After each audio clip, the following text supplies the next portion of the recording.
Hey, welcome to Chapter 39, Animal Form and Function. By the end of this chapter, you should be able to describe the relationship between the form and function of animal tissues, organs, and systems. You should be able to identify the key characteristics of the four tissue types in animals. You should be able to describe how body size affect metabolic rates and thermoregulation, and describe how feedback loops are used to maintain homeostasis. You should also be able to compare and contrast the different methods by which animals are able to thermoregulate. Alright, so this chapter is about anatomy and physiology. So anatomy refers to an organism's physical structure or form. So it's like stuff you can actually look at or measure.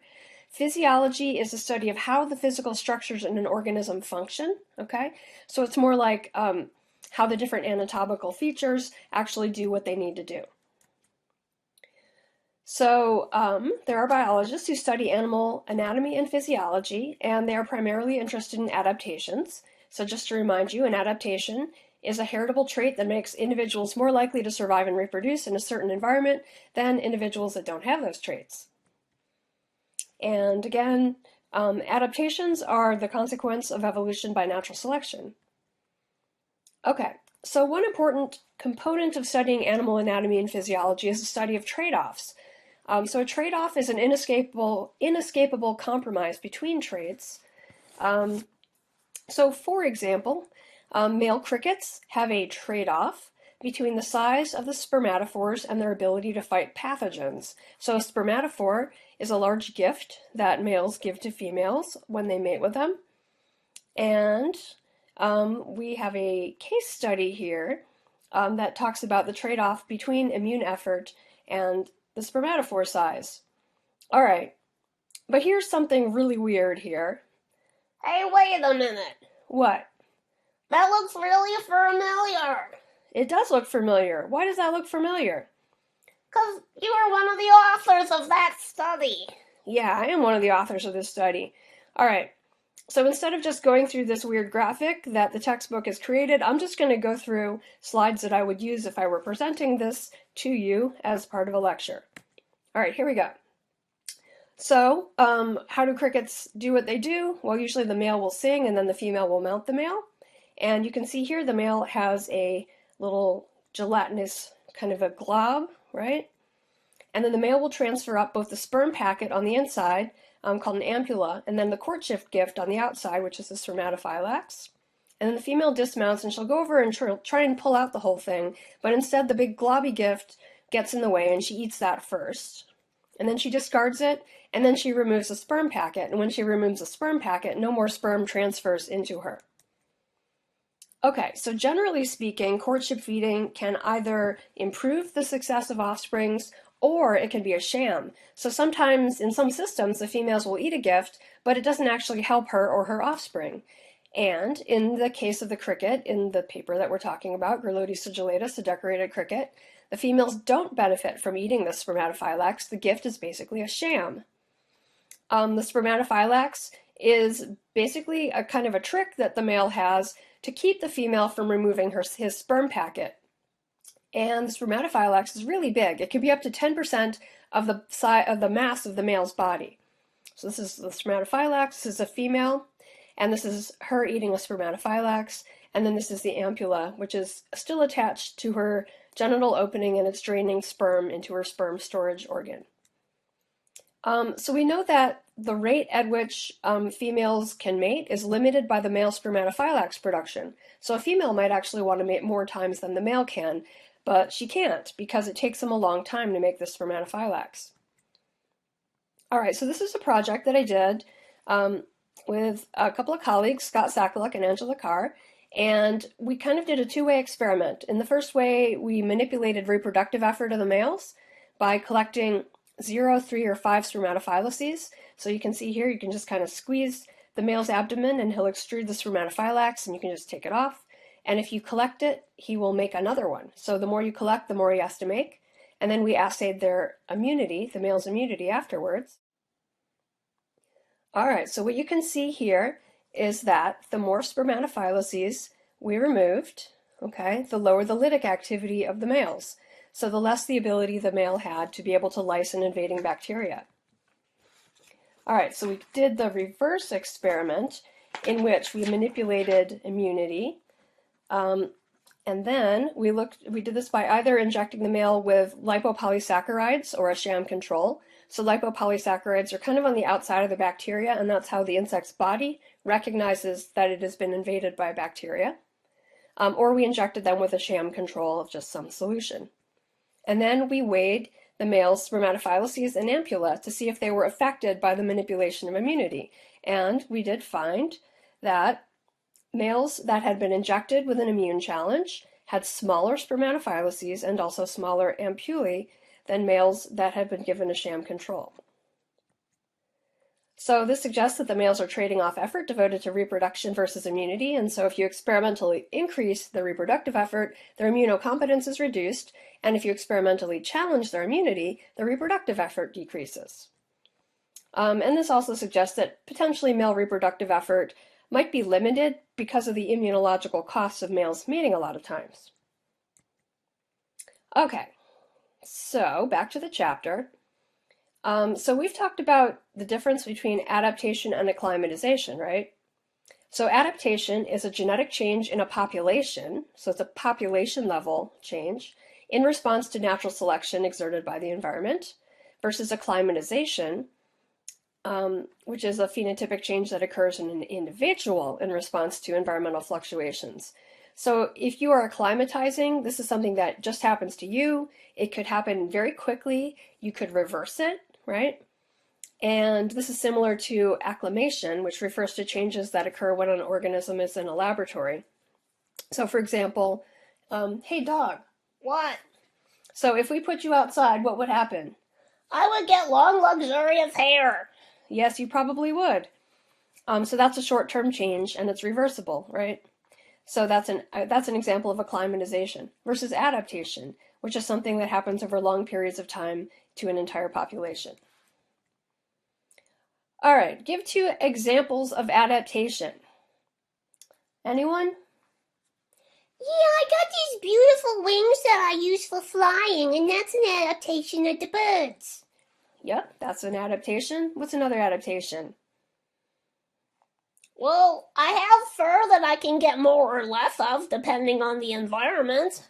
Yeah, that's an adaptation too, to be able to have fur that you can either shed or get more of. Anything else? Yeah, What's your adaptation? I've got these really good fangs that I can use for hunting. You do. They're very impressive. Thank you. All right, give 2 examples of acclimatization. Oh, I got one. If I work out a lot, I get really big muscles, so if I had to be somewhere where I had to work out a lot, I could get really big muscles. Okay. What else?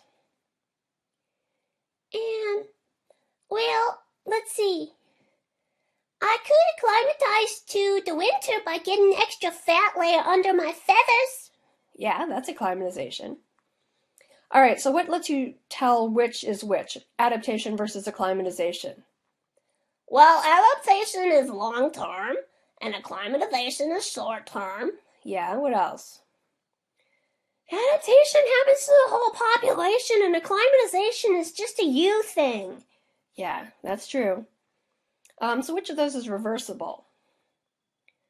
I mean, I guess the answer is supposed to be acclimatization, but actually, if you look over long periods of time, sometimes you find reverses in adaptation. Well, I guess that is true. Okay. So another kind of feature that we're going to be talking about is the idea of structure and function. So the structure of an adaptation is going to correlate with its function. So how it looks will relate to what it does. So for example, beak size and beak shape in medium ground finches from the Galapagos Islands correlates with their diet. So if you look at something like Geospiza falinginosa, they eat little seeds and they got little beaks. Geospiza fortis, medium seeds, medium beak. Geospiza magna-rostris has enormous beak, eats large seeds. Something like this other species, Certhidia olivacea, has a long thin beak that allows them to probe around either flowers or holes in wood to collect insects and nectar. And the mechanism by which you have a match between structure and function is that if you have a mutant allele that alters the size and shape of a structure to be able to make its function more efficient, then the individuals that have that special allele are going to have more babies, and then that allele is going to be better represented in the next generation, and then over time that allele will increase in frequency in the population. So you can see relationships between structure and function at even the cellular or molecular levels. So for example, we know that the shape of a protein, well, maybe you can help me remember. What does a protein look like? It's like lumpy and bumpy with nooks and crannies. Yeah, it's lumpy and bumpy with nooks and crannies. And the shape of the protein correlates with its role, right? So the nooks and crannies, if it's an enzyme, are very specifically shaped to be able to fit the substrate, right? Membrane proteins, for example, have a hydrophilic side. What's hydrophilic? That's when it's attracted to water. Yeah, what hydrophobic? When it repels water. Yeah, okay. So that's a relationship between structure and function on a molecular level. On a cellular level, you also have relationships between structure and function. So, for example, if you look throughout the human body, the cells in our body all have the same DNA, right? But the cells that secrete digestive enzymes contain a lot more rough endoplasmic reticulum and Golgi apparatus than other cells, okay? There's also a relationship between cell shape and function. So if you look throughout the human body, and we'll see some examples of this today, cells that are absorptive tend to have a large surface area. Cells in which absorption isn't a part of their job tend to have a much smaller surface area. Okay, so all animals are multicellular, so their bodies have lots of different kinds of cells, and each of the cells are specialized for particular functions. And so we'll be talking about tissues in the next few lectures, and a tissue is defined as a group of similar cells that work together as a unit to perform the same function. And so we have 4 major types of tissue we're going to be talking about: connective tissue, nervous tissue, muscle tissue, and epithelial tissue. So connective tissue is made up of cells that are loosely arranged in either a liquid, a jelly-like, or a solid matrix. And the matrix is made of extracellular fibers and other materials, right? So stuff on the outside of the cells. The matrix, whether it's liquid, jelly, or solid, is secreted by the connective tissue cells themselves. So the cells are making the matrix. And so there's a relationship between whether the matrix is liquid, jelly, or solid, and what the connective tissue actually does as a function. So for example, the first kind of connective tissue is the loose connective tissue. And the matrix is soft, and it contains fibrous proteins. And so you would find loose connective tissue in adipose and fat tissue, okay? So yeah, the soft extracellular matrix is just holding the tissue together very loosely. You can also have dense connective tissue, and in this you have a matrix with lots and lots of these tough collagen fibers that are secreted by cells called fibroblasts. And so your tendons and ligaments would be an example of dense connective tissue. And so these are like the kind of tough, chewy kinds of bits of connective tissue that connect your muscles, bones, and organs. Okay, the third kind of connective tissue is supporting connective tissue. And so the extracellular matrix that the cells secrete is very firm. So bone and cartilage are examples of supporting connective tissue. Okay? Bones are really hard. Yeah, bones are really hard. And then the fourth kind is fluid connective tissue. And this is when you have a liquid extracellular matrix surrounding the cells. So blood would be an example of this. So blood contains a variety of different cell types and also has a specialized extracellular matrix called plasma. So the plasma is secreted by the blood cells. Okay? All right. Maybe we should try and get you guys to remember the 4 kinds before we move on. All right, so what are the 4 kinds of connective tissue? Oh no, I don't remember any of. There's one that's in jelly. Okay, the one that's in jelly. What's that? Loose. That's loose. What about the kind that's kind of tough and chewy?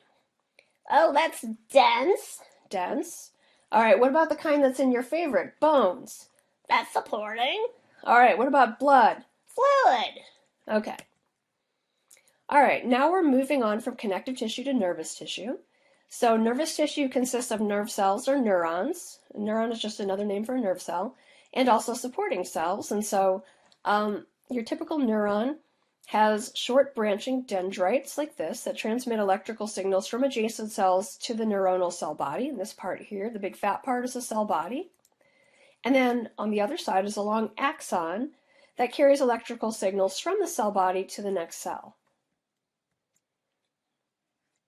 All right, now we're moving on to muscle tissue. So there's 3 types of muscle tissue. I think I need flashcards. I think you should make some flashcards. Okay, I will. All right, so the first type of muscle tissue is skeletal muscle. And so this is called this because it's attached to the bones, and it will exert force on the bones when it contracts. So this is what we use for moving our bodies, right? So that's skeletal muscle in this picture here. The cells are long and they're involved in voluntary movement, meaning we can flex them when we need to. Okay, the second kind of muscle tissue is cardiac muscle, and this is the muscle that makes up the walls of the heart. And so this is what we use to pump blood throughout our body. And if you look at the cells are branching like this. Okay, and this is an involuntary movement, so you can't choose whether or not to beat your heart. And then finally, the third kind are the smooth muscles, so that's what these look like here.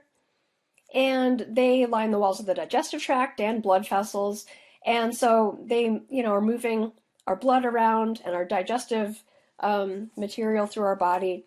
And these are involved in involuntary movement, so you can't decide whether or not to digest or to move blood around your body. And if you look at the cells up close, they're tapered at either end. All right, the next kind of tissue is epithelial tissue.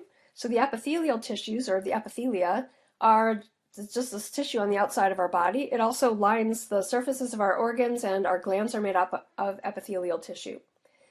So when we talk about an organ, we're talking about kind of a bunch of tissue that serves a specialized function, and again consists of several tissues. When we're talking about a gland, we're talking about a group of cells that secrete specific molecules or solutions.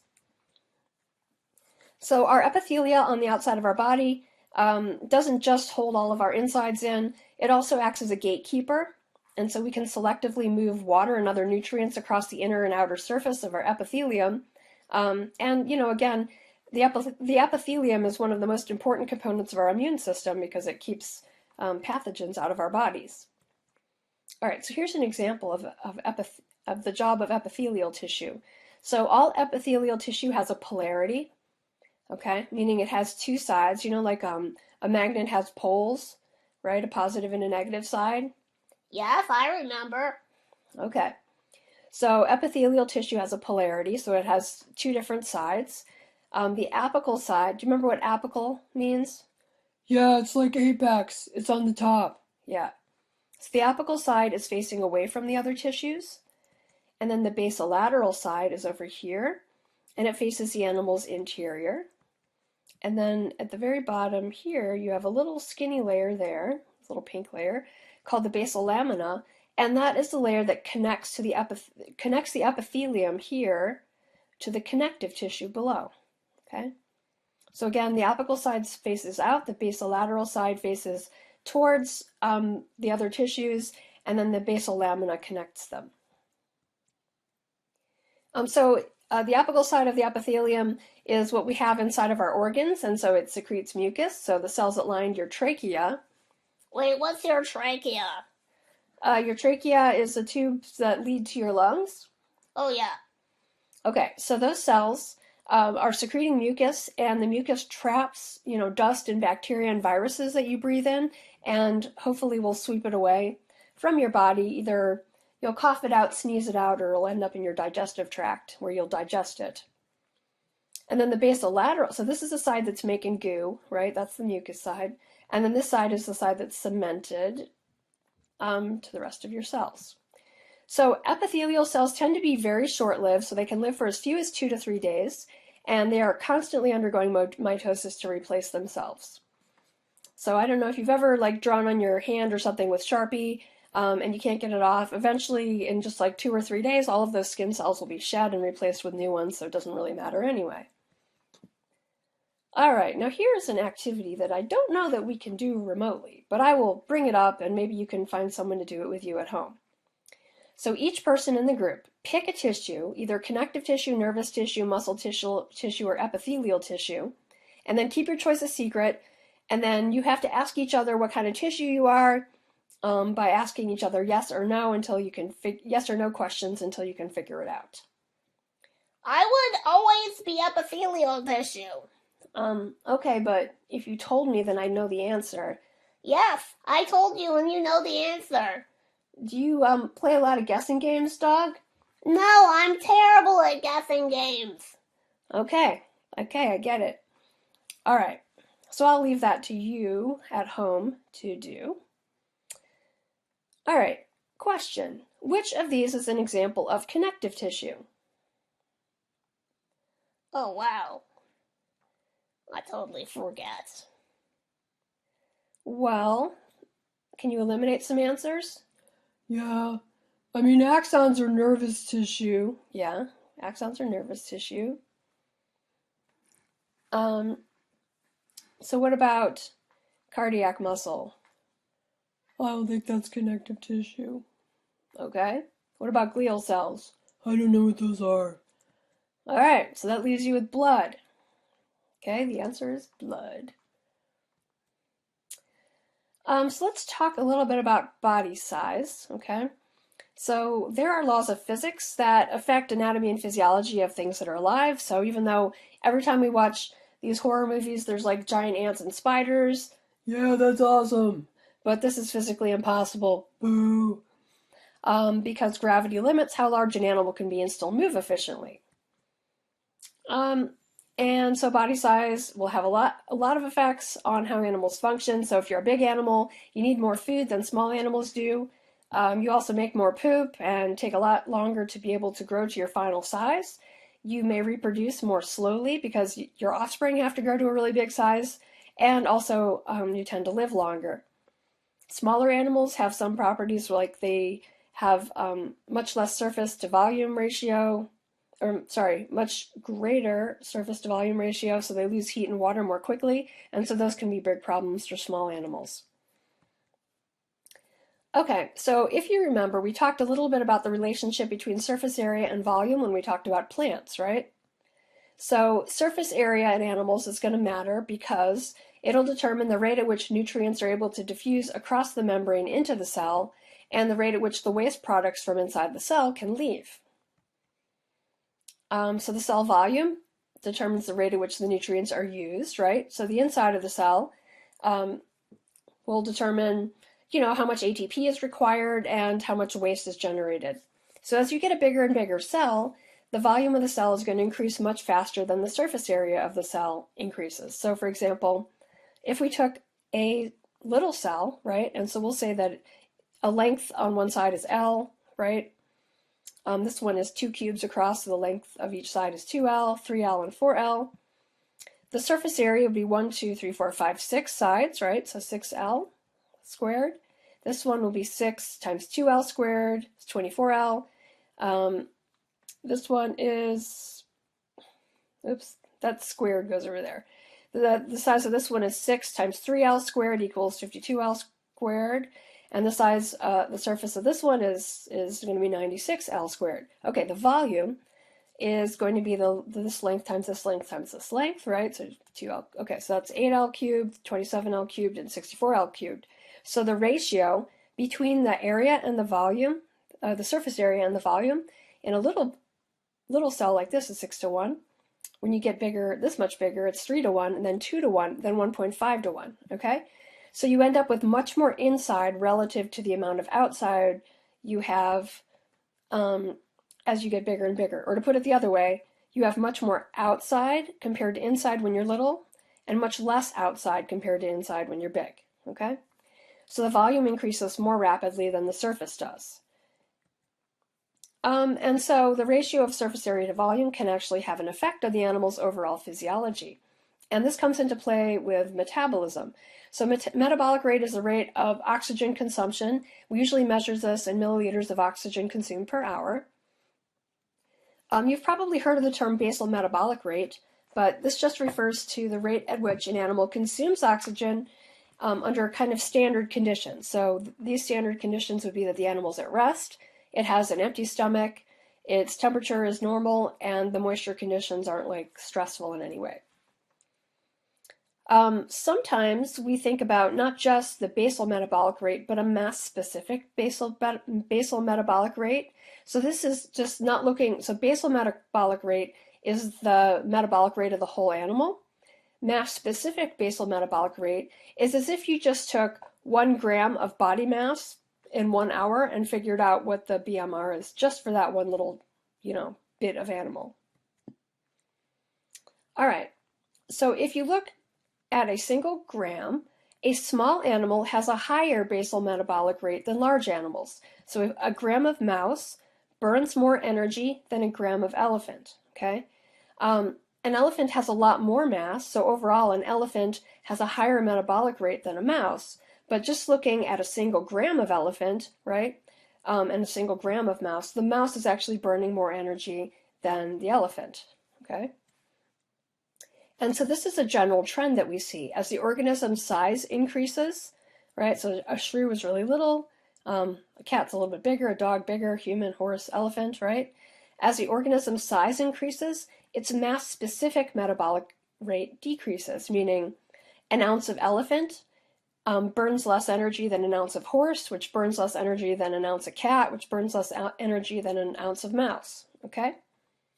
And our working hypothesis for this is that if we didn't have this particular pattern, if mass-specific metabolic rate did not decrease with increasing organism size, then the surface available for the exchange of materials would not be able to keep up with the metabolic demands of the organism. So if the elephant, every ounce of elephant, burned as much energy as an ounce of mouse, those cells would not be able to get enough energy because there would not be enough surface area per ounce of elephant to be able to supply them with energy and to get rid of their waste. So, to put it another way, the only way you can make big animals is to have each ounce of the animal have a lower metabolic demand. All right, let's talk about changes that happen during development. So we start out little and we end up big, right? So, we all know that. Not just us, king salmon do the same thing. So they start out just a few milligrams in size and they go up to 50 kilograms, right, when they're adults. So that's a 1,000,000-fold increase in body mass. And we can see that how they're able to perform their bodily functions changes as they grow. So when they're very young, they exchange gas across their body surface and they have very rudimentary gills, but because they are small and they have a lot of surface compared to their internal volume, that's enough surface to get all the gas they need, right? As they become bigger, they start to switch from skin breathing to gill breathing, right? So what's the advantage of that shift? I know. You know the advantage? Yeah, I know the advantage. Okay, well, why don't you just remember it for a minute and then you can tell me in the end. Okay. All right, so here's one of the experiments that was done to test this. So the hypothesis is that the relative amount of oxygen taken across the gills and the skin changes as the salmon grows. The null hypothesis is that the relative amount of oxygen taken across gills and skin doesn't change. So what they did is they took this little baby salmon and they stuck it in this chamber. And so they are flowing water in this way and out this way. Okay, so they stick the little head of the salmon in a little rubber hole, a small hole in a rubber membrane, so he's not being hurt or anything. They have an electrode set up here that measures the amount of oxygen taken in through the skin, and this one here is measuring the amount of oxygen taken in through the gills. And so their prediction is that when they're juveniles, right, which is kind of, larvae are the smallest and then juveniles. So the idea is that the juveniles will take up a higher percentage of oxygen across the gills and a lower percentage of oxygen across the skin than the little baby larvae. The null hypothesis is that juveniles and larvae take up the same percentage of oxygen across their gills and skin. All right.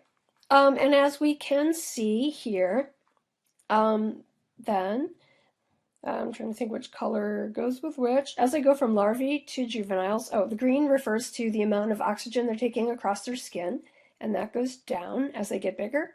The amount of oxygen they're taking across their gills goes up as they get bigger. So their breathing does change from gills to skin, from skin to gills as they grow bigger.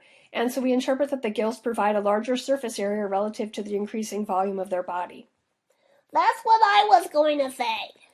Good job. Thank you. We have a variety of adaptations that increase our ratio of surface area to volume. So for example, some of our cells and tissues are flattened. So if you look at the fish gills, so this is a gill of a fish, and if you look up close, each of these is a lamella, okay? And the fish gills have these flattened sheet-like structures called lamella to increase the oxygen uptake, so it increases the surface area for oxygen to be trapped.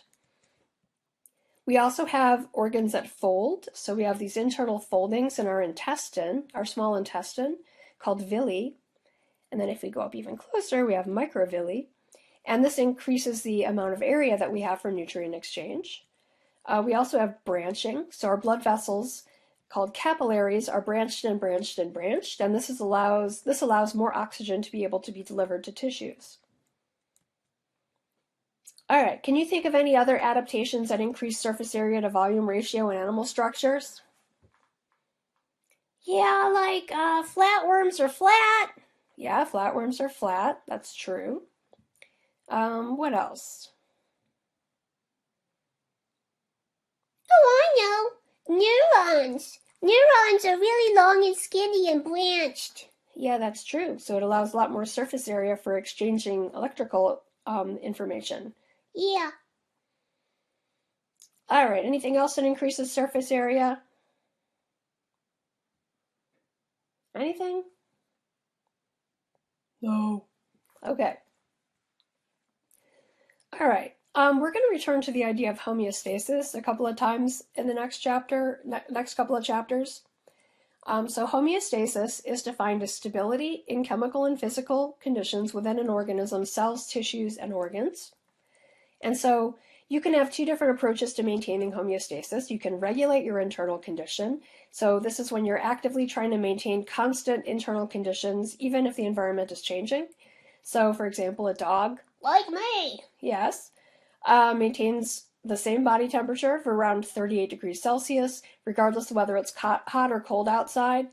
I do it by panting. Yes, you do maintain cool temperatures inside by panting. Other organisms maintain homeostasis by conforming to the external environment. So, for example, the Antarctic rock cod has a body temperature that closely matches that of the surrounding seawater.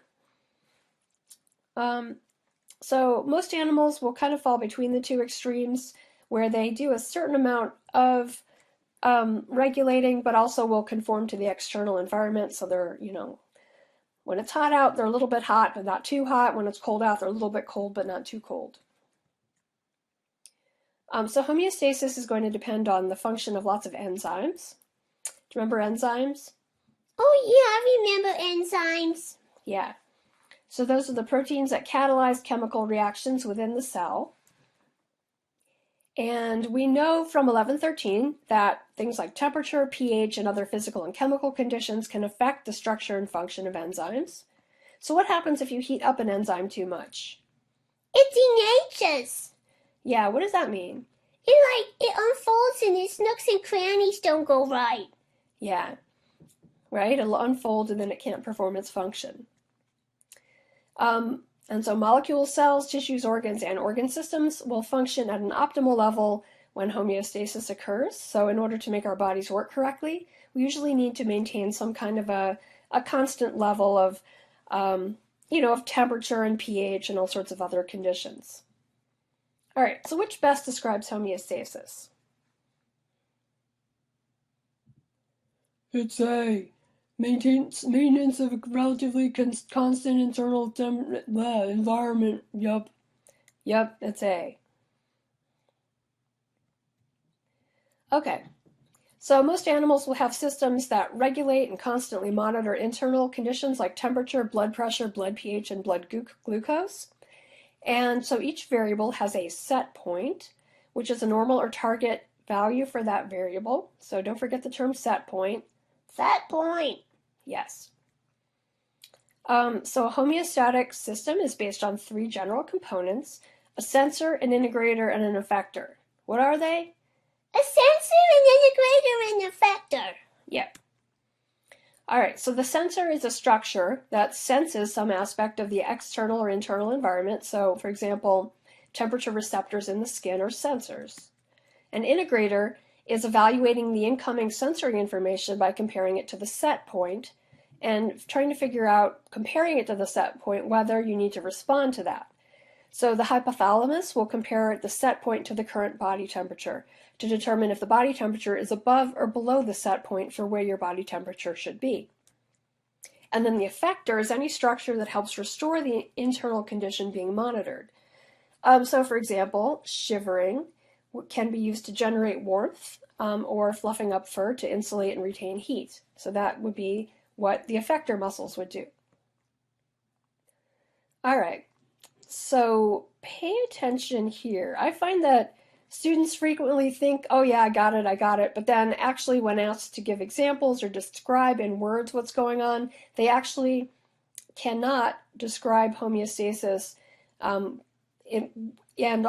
correctly, and they will not use the words sensor, integrator, effector, or set point correctly. Okay? So I know this sounds like a simple idea, but please pay attention and practice this. Okay, so imagine that you had a cold situation, right? You're outside, you're cold. So you have sensors in your skin, and that detects that it is cold, okay? All right, so that information, cold, is sent to the integrator in the brain. So in your hypothalamus, you have a set point. So if it's a human, what's your set point? I don't know. How warm are you people? Like 98, 99? Yeah. So your set point is like 98.6 degrees, right? That information is contained in your hypothalamus. Your sensor says, my skin is very cold. Okay, the hypothalamus reads that and says, oh, that's below body temperature, right? So the hypothalamus will send a message to an effector. The effector is what does the thing. So if you're cold, it'll send a message to your body to increase cellular respiration and produce more heat, to shiver, and to constrict blood vessels to avoid heat loss, okay? So you do this for a while, right? And if you do all these things, your body becomes warmer, right? And then the sensors in your skin are like, I thought it was cold, but actually feels okay right now. They send that information to the integrator, and the integrator is like, yes, the sensor says it is pretty close to the set point, so I will shut off all of these, shivering blood vessel things and chemical signals, right? Okay, so we got a positive feedback to make the effectors work, and then a negative feedback to stop them. Similarly, you might be outside and it might feel hot, right, to your skin. And so that is your sensor telling you, or sensor saying that it is hot. The sensor sends the information to the hypothalamus. The hypothalamus reads that your skin is above the set point, okay? And when it sees that your temperature is above the set point, it sends the message to the effector cells telling them to stimulate your respiratory centers to pant to reduce heat loss, tells your skin cells to sweat to reduce heat loss, or to increase heat loss. You want to get cooler.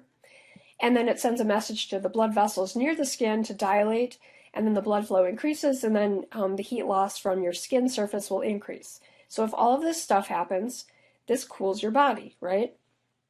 And so then the sensors in your skin say, not so hot anymore. They send that message to the hypothalamus. The hypothalamus says, okay, the sensors are reading that the skin is close to set point, and then it tells the effectors to stop doing all these things because you are fine, okay? So homeostatic systems are based on negative feedback in which effectors reduce or oppose the direction of change in internal conditions.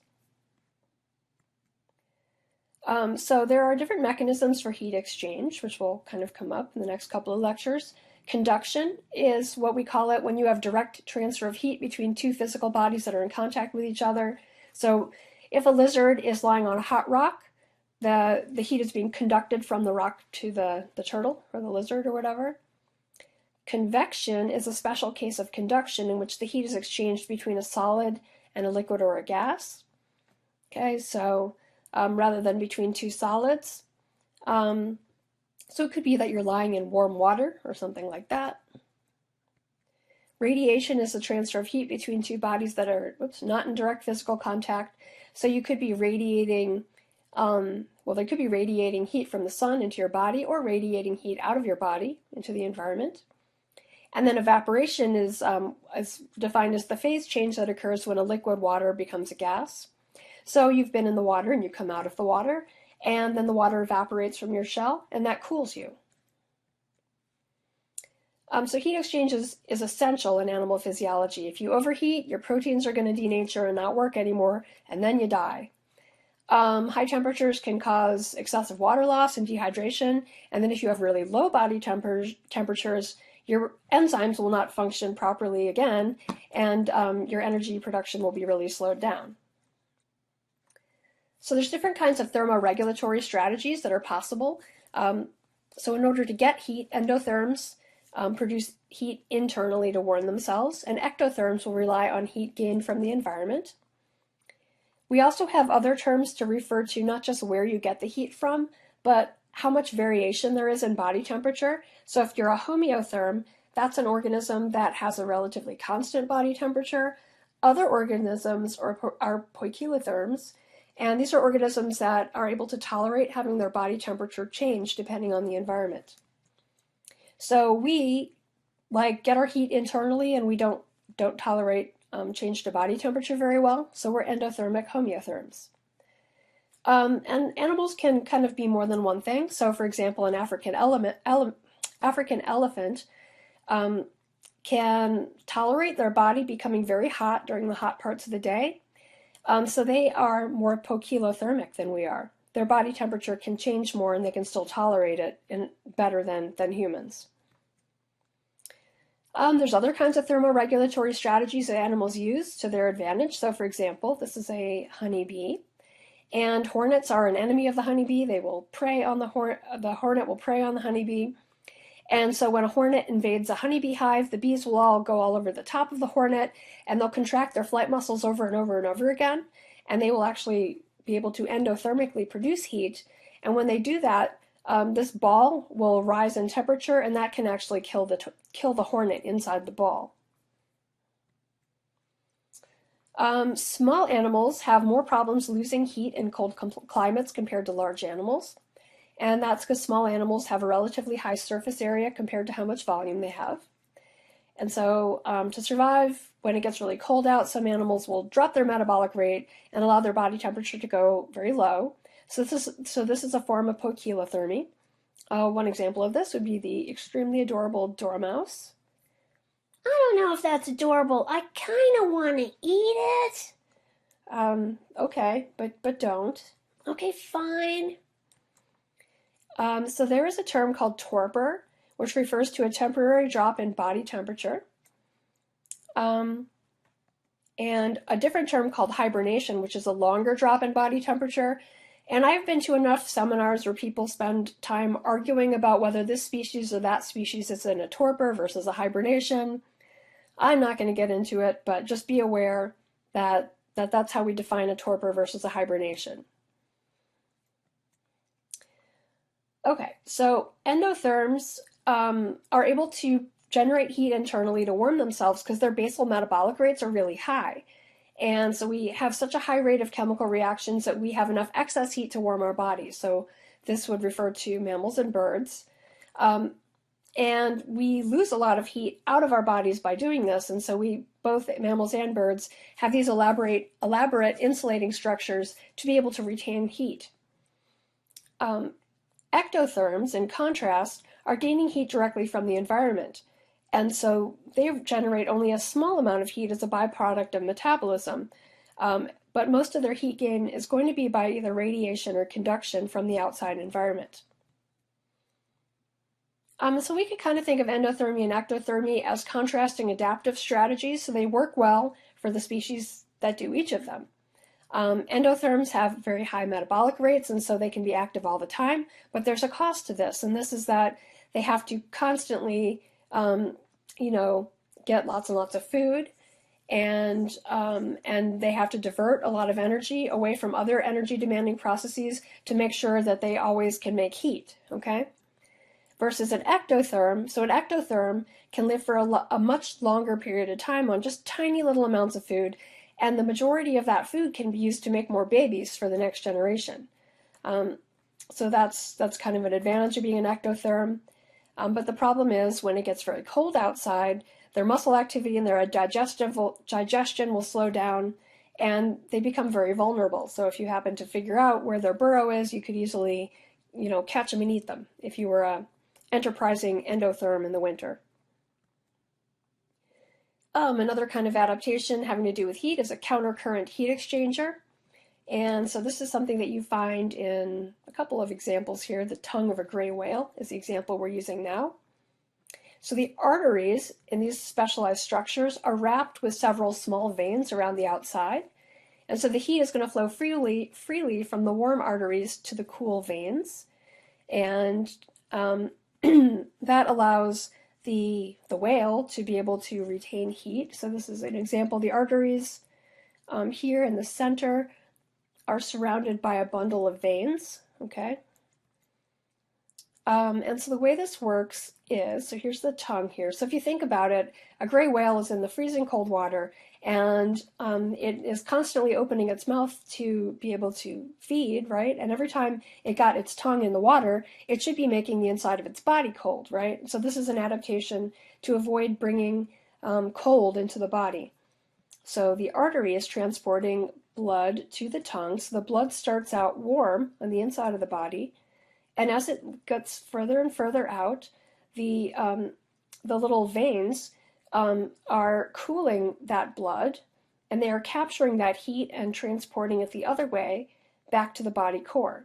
So if you go along these kind of arteries and veins together, the blood starts out warm in the artery, and by the time it gets to the end, it's cool, and the veins are returning the blood to the body core, and it starts out cool over here, and it goes over here, and it's warm. So that is called a countercurrent kind of a heat exchanger, okay? So it's a way of avoiding losing any heat into the environment. And so this is what we've shown here. This is a countercurrent heat exchange, which is what the whales are doing, right? Where the body, at the body, it's very hot, and then at the surface, it's very cold, right? And then the blood being returned back into the body starts out cold, but then it picks up heat, right, from the arteries as it gets closer and closer to the body and becomes warmed, okay? This is what you'd have happen if you had a concurrent flow. So you would have it be warm coming out of the body, and then it would be colder, colder, colder. And then, if it was going the same way, it would just be putting hot into the cold blood over here and then cooling things going this way. So this is basically what we have going on here. So it's not just the tongue of the gray whale that does this. You find this in the flippers of whales and dolphins. They also have a countercurrent heat exchange. And like legs of mammals that live in cold environments, like seals and other things like this, are called reets that do the same thing, that allow countercurrent heat exchange so that they don't constantly have cold blood going back into their bodies. All right, so which of these statements is true about ectotherms? True or false? Ectotherm animals tend to be found in Arctic regions. Oh no, they die. Yeah, well, I mean, there's some, but yeah, they wouldn't do well. Ectotherms tend to consume more calories than endotherms of similar size consume. No, less. Yep. Ectotherms tend to have more insulating structures than endotherms do. No, they don't need them because they're not generating heat. Yep. Ectotherms use more energy for reproduction than for heat production. That's the right answer. Yep. Okay, so hopefully you learned in this chapter the animal structure is related to function. We talked about adaptations and fitness trade-offs, and then asked how structure correlates with function by looking at tissues, organs, and organ systems. We talked about the importance of body size. We talked about homeostasis, and then just giving one example of homeostasis, we looked at heat exchange and thermoregulation.